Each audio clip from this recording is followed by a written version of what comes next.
السلام عليكم ورحمة الله وبركاته. متابعيني الحلوين، ازيكم؟ عاملين ايه؟ يا رب تكونوا بخير.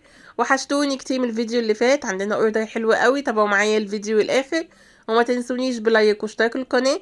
ويلا نصلي على رسولنا الكريم ونقول اللهم صلي وسلم وبارك عليك يا حبيبي يا رسول الله. كل سنة وانتم طيبين، كل سنة وكل بيوتكم عمار وخير وفرح وسعادة. كل سنة وكل واحد نفسه في حاجة ربنا يحققها له في الشهر المفترج ده. يعني بجد ربنا يعود عليكم الأيام بالخير والسعادة والفرح. وكل واحد يتمنى حاجة إن شاء الله ربنا يحققها له ويحقق له أكتر منه، ويبارك لكم في ولادكم، اللهم أمين. حبيت أدعي لكم الدعوتين دول لأن فعلا طالعين من قلبي. ربنا يا رب يرزقكم من حيث لا تحتسبوا. تعالوا بقى ندخل على الاوردر، بس قبل اي حاجه ما ننساش دعوه اخواتنا في فلسطين، ربنا يا رب ينصرهم ويزيح الغمه وينصرهم نصرا يتعجب له اهل الارض واهل السماء، بحق الايام المفترجه دي يا رب. تعالوا بقى نشوف انا عملت ايه. طبعا بصوا، اول حاجه كده معايا كيلو من الشيش طاووق. الشيش طاووق دوت انتي بتجيبيه من عند بتاع الفراخ او بتجيبي وراك وبتخليها. ممكن يتعمل بالصدور او بالوراك، بس الافضل اللي انتي تعمليه بالايه بالوراك، بتبقى طريه وفي نفس الوقت بتبقى ايه فيها دهون كده، فبتديها طعم حلو قوي. ده كيلو شيش طاووق. غسلاه طبعا كويس قوي، وبعدين هنعمل له ايه التتبيله بتاعتي. حطيت بصل وطماطم وفلفل، حطيت بقى شوية خل وشوية ليمون وضربتهم كويس قوي وبعدين صفيتهم. اهم حاجة في التتبيلات طالما انها هتشوي حاجة على الجريل لازم تصفي التتبيلة بتاعتك من اي قشور. وبعد كده قمت حاطه علبة زبادي صغيرة بعد لما صفيت التتبيلة، وحطيت عليها بقى شوية زيت وشوية توابل. التوابل اللي انا حطيتها بسيطة جدا: ملح وفلفل اسود وشوية من الجنزبيل البودر وشوية من بهارات الفراخ.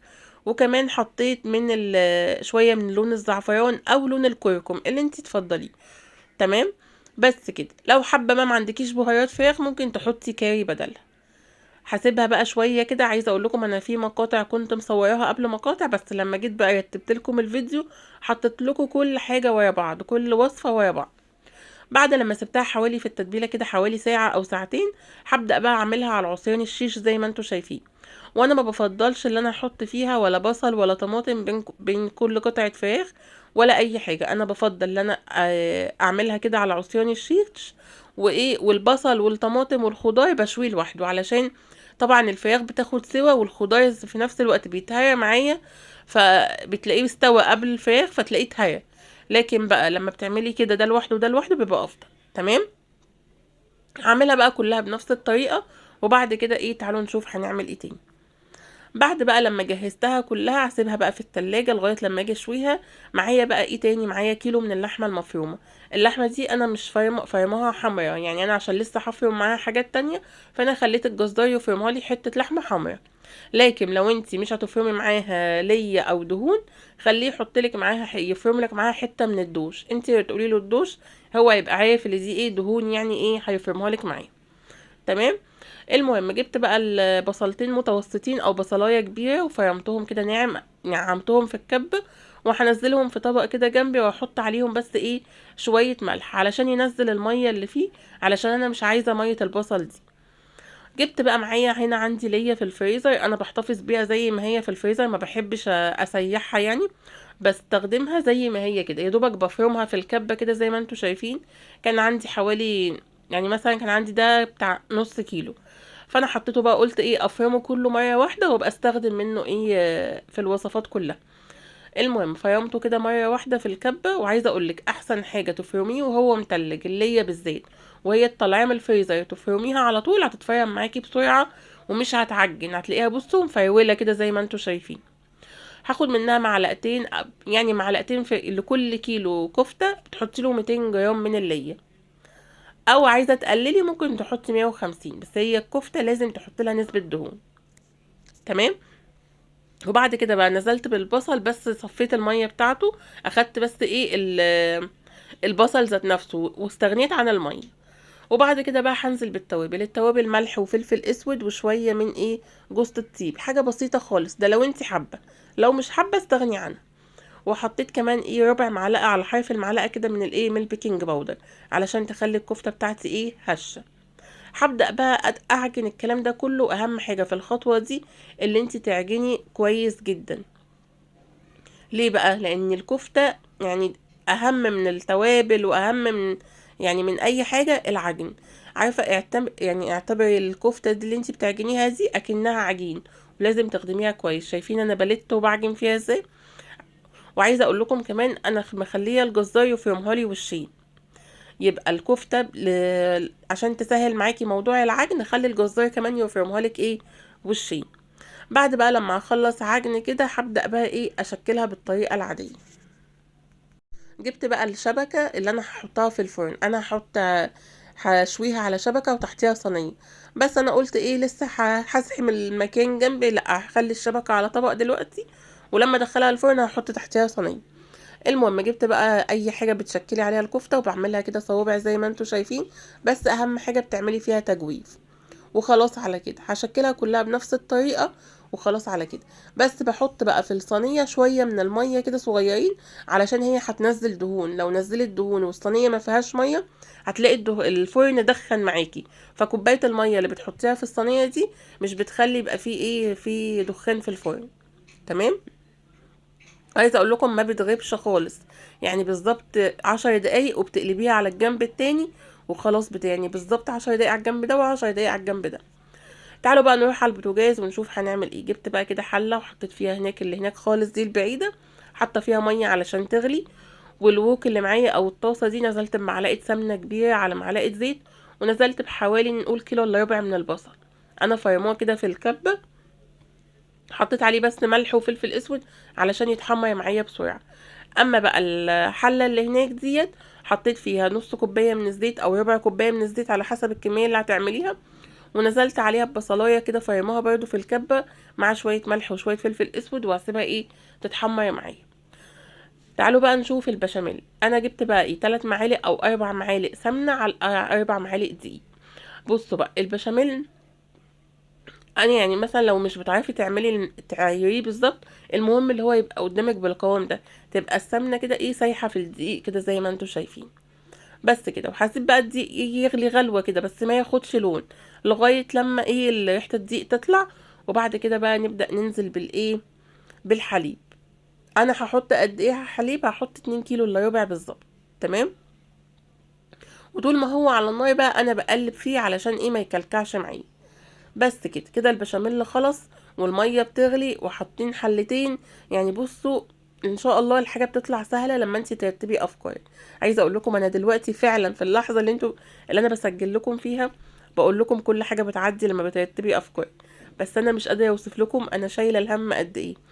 يعني طبعا ربنا ما يجيب هم، بس دماغي يعني بجد والله شغاله في الحاجات اللي انا المفروض اعملها، يعني فاهميني. طبعا احنا داخلين بعد بكره رمضان، كل سنه وانتم طيبين. ف والله يعني عارفين مش عارفه هلحق اخلص ازاي، فادعوا لي دعوه حلوه بالله عليكم. المهم بعد بقى لما نزلت بالحليب حطيت شويه ملح وشويه فلفل اسود ورشه من ايه جوز الطيب برضو لو انت حابه، وهسيبه بقى كده وايه بس كل شويه اقلب فيه عشان ما يكلكعش. تعالوا بقى نروح للحله اللي كان فيها البصله مع الزيت. اول لما البصله اخدت لون قمت نازله ايه، مش اخدت لون، بقت اصفرت كده، قمت نازله معلقتين كبار من الصلصه. وبعد كده نزلت بحوالي 2 كيلو او كيلو ونص من الطماطم ضربهم في الكبه مع شويه ملح وشويه فلفل اسود علشان نعمل خلطه المحشي، وهسيبها بقى تتسبك بالطريقه العاديه. هنا بقى اول لما الميه غلت كنت بقى مزوده لها شويه ملح، وحطيت ونزلت بكيس مكرونه. تمام. المكرونه اللي هي الفرن او القلم دي. تعالوا بقى اوريكم البشاميل. انا حتى لو الحمد لله مش بيكلكع معايا كل مره بقول لكم كده، بس بفضل ان انا اديله ضربه بالهاند بلندر، بيخليه كده ايه قوامه بيبقى حلو وفي نفس الوقت ايه بيفتح معايا. تعالوا بقى ايه بعد لما البصله بتاع اللي في الوok ديت او الطاسه اتحمرت او دبلت معايا، قمت نازله بقى بكيلو من اللحمه المفرومه، وعايزه اقول لكم كان متلج، فسيبته كده زي ما هو، بس هديت النار عشان البصله ما تتحرقش. وكل شويه كنت بقلب فيه علشان ايه يفك. اول لما كان بيفك من جنب كنت ايه بقلبه على الجنب التاني عشان كله يفك. ما خدتش معايا بالظبط ربع ساعه على النار، وكله بقى شايفين عامل ازاي، يعني مفرفره كده وبصوا فظيعه. بعد كده بقى ايه نزلت بقرن فلفل احمر صغير على ايه فلفل اخضر، وخلاص على كده مع شويه التوابل ملح وفلفل وخلاص. تعالوا بقى هنا بعد لما المكرونه اتسلقت اخدتها صفيتها، بس انا مش بشطف المكرونه بتاعه بتاعه اللحمه بتاعه الفرن او مكرونه البشاميل، مش بشطفها، باخدها بصفيها بس وبحط عليها شويه فلفل اسود وشويه ومعلقه صغيره من السمنه وخلاص على كده. تعالوا بقى هنا نجهز المكرونه بتاعتنا زي ما انتوا شايفين. حطيت بقى طبقه من البشاميل وطبقه من المكرونه، وبعدين غطيت المكرونه دي بالبشاميل، وهبدا بقى انزل باللحمه بتاعتي، وبعد كده بقى ايه هقوم مكمله بالمكرونه. انا معصره كميه لحمه اكتر من اللي انا هستخدمه في الوصفه دي، لاني هشيله في التلاجة، لاني برضو ايه محتاجاه في الايام اللي جايه. بعد كده بقى كملت بقى البشاميل كله زي ما انتوا شايفين، البشاميل ابيض بصوا بافتة كده، وفي نفس الوقت ايه كريمي خالص. هبدأ بقى هنا احط عليه بقى اي، لو حابة تحطي سمنة تمام، لو حابة تحطي جبنة اللي تفضلي. هنا بقى كانت المكرونة خلصتها وبدأت بقى ايه دخلتها الفرن، بس ما شغلتش الفرن، انا سبتها في الفرن، قلت ايه هشغل كله مع بعضه. تعالوا بقى نعمل خلطة المحشي. هنا كنت بقى مقطعة خضرة، شبت وبقدونس وكزبرة، وكنت فايمة في الكبة جزراية مع بصلتين وفلفل رومي، على كمان ايه طماطمتين، وضربت الكلام ده كله في الكبة ونزلت بيه، وحطيت بقى وغسلت الرز، وقمت ايه بقى حطيت ملح وفلفل اسود ومعلقة من الصلصة. لما بتلاقي الطماطم كده مش حمرا قوي بقوم حاطة في الخلطة معلقة صلصة برضه. وبعد كده بقى ايه دعكت الكلام ده كله مع بعضه علشان ايه كله يتبل وياخد من ايه طعم بعض. وبعد كده قمت نازله بالايه بالصلصه اللي انا سبكتها. كده خلطه المحشي جهزت معايا. وطبعا انا كنت ايه في الفتره اللي فاتت كنت جبت ورق عنب، ورق عنب الايام دي في السوق ياما جدا نازل كتير ما شاء الله، فطبعا فريش كده ولونه فظيع. فانا كنت بقى ايه يعني جبته وسلقته وجهزته اللي انا ايه ابدا احشي على طول. تمام. تعالوا بقى هنا نعمل بقى اخر حاجه صينيه رقاق. جبت بقى نص لتر من الحليب زي ما انتم شايفين، وحطيته في صينيه، وحطيت عليه ملح وفلفل اسود ومعلقه من السمنه، وحطيت كمان ورقه لوري وحبهان، وهبدا اسيبه يغلي. اهم حاجه الحليب بتاعك طول ما انت بتعملي رقاق يبقى سخن بيغلي على النار. وجبت بقى الطبق الفويل وايه دهنته سمنه كويس جدا. وهبدا بقى ايه اجيب بقى الرقاق واحط بقى بين كل واحطه بقى في الحليب، وبعدين ايه يعني بله بسيطه كده، وهقوم ايه حاطاه في الصينيه. تمام. طبعا لو عندك شوربه هتستغني عن الحليب، لو عندك شوربه لحمه ممكن تعمليه بشوربه اللحمه من غير حليب، لكن لو ما عندكيش اعمليه بالحليب احسن او باللبن احسن. تمام. عايزه اقول لكم بيطلع كده شبه الايه الفطير، يعني بيبقى فظيع. هبدا بقى ايه ابله كده زي ما انتوا شايفين، اغطسه في الحليب كويس، وبعدين ايه احطه. انا ما بحطش بين كل طبقه والتانية مسحه سمنه، لا انا بحطه كله كده برصه كله، لان انا كمان حاطه سمنه في اللبن. وبعد كده هنزل باللحمه العصاق كده زي ما انتوا شايفين، وايه وهكمل بقى بقيه الصينيه بنفس الطريقه برضو ايه بالرقاق. واخر حاجه بقى هقوم مقطعاها وايه وهنعمل لها التشريبه بتاعتها. هنا بقى ايه بدأت اخلص كله زي ما انتوا شايفين، وهبدأ اقطعها بالطريقة العادية خالص، وهدخلها برضو الفرن جنب المكرونة، وهبدأ اشغل بقى الفرن على الحاجات ديت يعني قبل ما اسلم الاوردر بساعة بالظبط. تمام. جبت بقى هنا زي ما انتوا شايفين معلقتين سمنة محترمين، ومحدش يقول لي حاطة سمنة كتير ياما، لا مش حاطة سمنة ياما، لان انا مش بحط بين كل طبقة والتانية مسحة سمنة. انا حطيت بقى معلقتين سمنة على كوباية من الحليب وشوية ملح وشوية فلفل اسود ورشه من البيكنج باودر، وقلبت الكلام ده كله، بس مش هسقيه دلوقتي، انا هسقيه قبل ما اشغل الفرن على طول. تمام. بعد كده بقى هنبدا اخر حاجه بقى ايه نبدا نحشي المحشي. جبت بقى الحله وحطيت من تحت بقى ايه فرشتها بقى بالبصل والطماطم وجزر وفلفل، وتبلته بقى بشويه ملح وشويه فلفل اسود، وهنبدا نحشي الورق العنب بقى ايه بالطريقه العاديه خالص. طبعا انا مش هطول عليكم بقى اللي انا هقعد احشي كل ده، لا انا هحشي معاكم كام صوبع كده وبعدين ايه هكمل، بس هكمل وانا واقفه برضه. للاسف نفسي حد يقول لي او يقول لي اعمل ايه علشان اقعد وانا بحشي المحشي. بحس ان انا ايه لما بعمل حاجه وانا قاعده ببقى بطيئه، غير وانا واقفه. مش عارفه ده صح ولا انتوا كده ولا حد زيي كده ولا لا. المهم حشيت بقى المحشي الورق العنب، وحشيت الكوسه وبتنجان وفلفل، وغطيتهم بورق فويل طبعا، وحطيت لهم بقى شويه ميه عليهم صلصه ومعلقه سمنه وملح وفلفل، وهي دي ايه التشريبه بتاعتنا. تعالوا بقى نشوف الجيل انا بقى قطعت خضار كده، بصل وجزر وطماطم وفلفل حامي كده، ويدوبك تبلته بشويه ملح وشويه فلفل اسود ورشه وعصره من الليمون وشويه من الخل، ونزلت بقى بيه على الجريل كده مع معلقه زيت. اول لما سخنت قمت نازله بالخضار، يدوبك تقليبه والتانية، وقمت شايلاه. وبعد كده شويت الشيش طاووق بالطريقه العاديه خالص، شويه زيت برضو وشويته. بعد لما اخد لون على الجنبين قمت مهديه النار. هنا بقى الورق العنب كان نزلته في الطبق اهو، المكرونه طلعت ورقاق. عايزه اقول لكم ورق العنب كان زبده. وصينيه المحشي بقى بعد ما استوت على النار قمت حط لها معلقه قشطه ودخلتها تحت الشوايه، حاجه بسيطه. بس كده. وادي الفلفل، ادي البتنجان قصدي، وهنعمل برضو طبق الفلفل. كل حاجه حطيتها في طبق. بصوا بقى الخضار لفيته بورق فويل، وطبعا حطيت فحم علشان ياخد ريحه التدخين. حاجه، بصوا الشيش طاووق حاجه كده ما شاء الله، اللهم بارك، تحفه. العصيان بقى بتاعه الشيش بتبقى طويله عن العلبه اللي بحط فيها، فبقى بقسمها كده، بشيل الحته الزياده وخلاص على كده.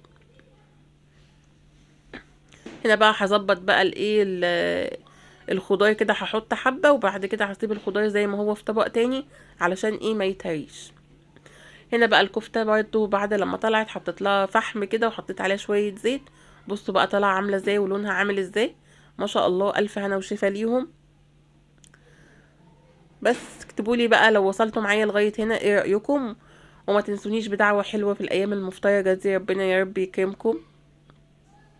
تعالوا بقى نشوف بقى الشكل النهائي. بصوا بقى على ادي الشيش طاووق وادي الكفته وادي بقى المحاشي. طبعا دي فكره ممكن تاخديها، ولو محتاره تعملي في اكل اول يوم او ايام رمضان كلها، كل يوم الواحد بيبقى عايز يجدد يعني. دي برضو فكره، خدي منها اي حاجه وممكن تنفذيها. بس.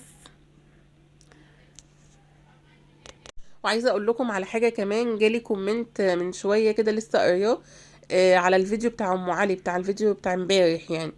انتي قلتي هو جلاش ولا رقاق؟ عشان انتي قلتي جلاش كذا مره. معلش انا بعتذر لو انا فعلا اتلخبطت وقلت جلاش. لا، ام علي انا كنت عاملاها بالرقاق مش بالجلاش. بس فانا حبيت اوضح لكم، ممكن وانا بسجل اتلخبطت وقلت جلاش، لكن انا عاملاها بالرقاق. بس ما تنسونيش بقى بلايك، واشوفكم فيديو جديد، والسلام عليكم ورحمة الله وبركاته.